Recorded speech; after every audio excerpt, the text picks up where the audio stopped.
The power of kindness over anger. In a small village nestled between towering mountains and wide rivers, there lived a kind-hearted woman named Lila. Lila was known throughout the village for her compassion, her gentle spirit, and her ability to stay calm, no matter the situation. She ran a small herbal shop where she made remedies from the plants she grew in her garden. People from nearby towns often came to seek her advice or buy her potions, as they trusted her wisdom and care. One sunny afternoon, a young man named Kavi came into Lila's shop. He was known to have a fiery temper and a quick tongue. It didn't take much to make him angry, and when he got upset, he would lash out with harsh words. Today, however, Kavi was particularly agitated. He had come to buy some herbs for a headache, but when Lila politely suggested a different remedy than what he had in mind, his patience snapped. "Why do you always think you know better than everyone else?" Kavi shouted, his face turning red with frustration. "I've been coming here for years, and you still don't listen to me. Why can't you just give me what I want?"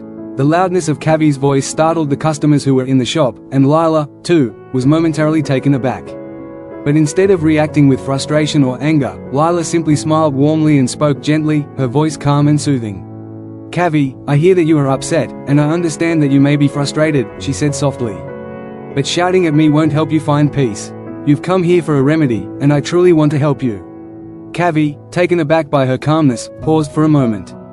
The anger still burned within him, but something about Lila's composed response began to diffuse the heat.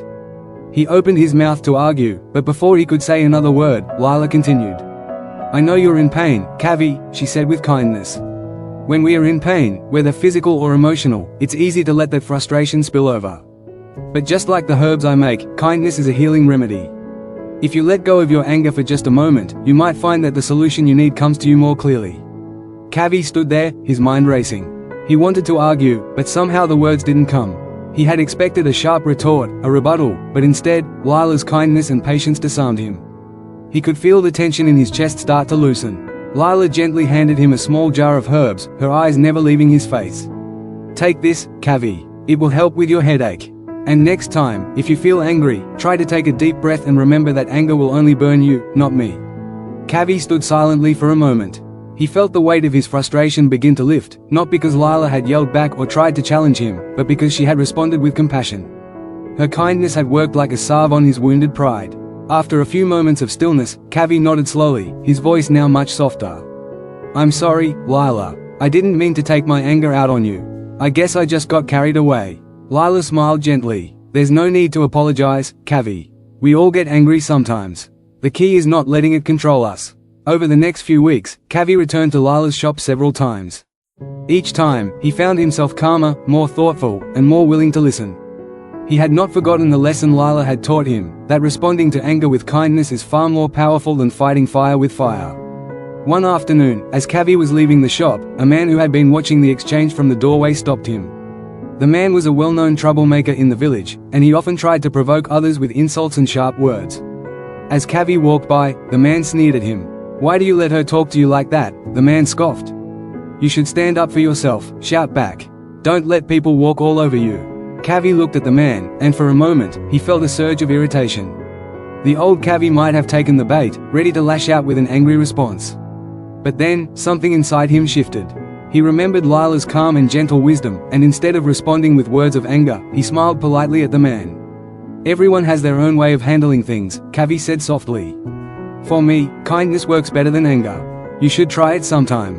The troublemaker, taken aback by Kavi's response, blinked in surprise. He had expected an argument, but instead, he was met with peace. Without saying another word, he turned and walked away, his pride wounded more by Kavi's calmness than any sharp words could have done.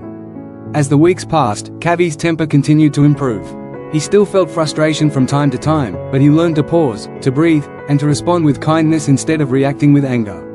Slowly, the villagers began to notice the change in him. He became known not for his fiery outbursts but for his gentle nature and thoughtful responses. Kavi's transformation was not just about controlling his anger, it was about discovering the true power of kindness. He had learned that kindness does not make one weak, it makes one strong. And over time, Kavi came to realize that kindness, like a seed planted in fertile soil, has the power to grow, to heal, and to transform not just one person, but an entire community. Moral of the story: responding to anger with kindness is one of the most powerful tools we have to diffuse conflict and promote peace. Anger may feel like an instinctive reaction, but kindness has the power to heal, disarm, and create deeper connections. By choosing compassion over confrontation, we not only protect ourselves from the harm of anger, but we also inspire others to find their own peace. True strength lies in the ability to remain calm and kind, even when provoked. Thanks for watching. If you found this video insightful, don't forget to give it a like, share it with others who might benefit, and subscribe to the channel for more valuable content like this. Hit the bell icon so you never miss an update. See you in the next video.